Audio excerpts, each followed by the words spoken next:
पहिली गोष्ट लक्षात घ्या, मी कार्यक्रमाला जायचा प्रश्न नाहीये. आजपर्यंत ज्या कार्यक्रमाला मला बोलवलं त्याला मी गेलेलो आहे. ज्या कार्यक्रमाला बोलवलं याच्यापूर्वी पण मला खूप कार्यक्रमाला नाही बोलवलेलं. खूप कार्यक्रमाला प्रत्येक वेळेला साहेब आले तरी मला नाही बोलवलेलं इथं. त्यामुळे साहेबांना पण माहिती आहेत ह्या गोष्टी. काय फरक पडत नाही आणि माझ्यावर कशाला कोण काय चिडेल? काय कारण आहे? मी स्वतःच्या जीवावर निवडून येतो. माझ्यावर कोणी चिडायचे कारण नाहीये.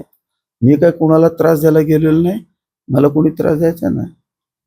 पालकमंत्र्यांमध्ये आणि तुमच्यामध्ये कुठेतरी दुजाभाव होते पालकमंत्र्यांकडून तुमच्या बाबतीत आणि त्यामुळेच तुमची ही भूमिका आता तुम्हाला ह्या घ्याव्या लागतात असं तुम्हाला सांगायचं ऐकून या.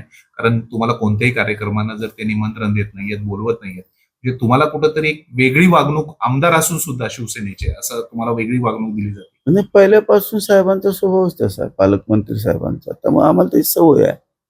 आमची त्यांची मैत्री चांगलीच आहे, पण ते पहिल्यापासून तसेच आहेत. आज नाही. त्यांचा स्वभावच तसा आहे. त्यांना ते जास्त बोलतच नाहीत कोणाशी जास्त.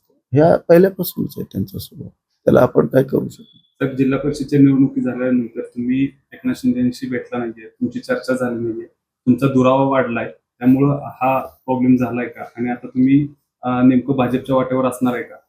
आणि तुम्ही मुळातच असं सगळ्यांचा आरोप आहे. मला सांगितलं होतं की तुम्हाला साहेबांचा निरोप येईल आणि बोलवलं जाईल. साहेबांचा ज्या दिवशी निरोप येणार त्या दिवशी मी साहेबांच्याकडे जाणार. साहेबांना मी आधी इलेक्शनच्या आधी भूमिका स्पष्ट केली होती आणि आजही साहेबांनी मला काही भूमिका विचारली तर मी जी सत्य ते बोलणार साहेबांशी.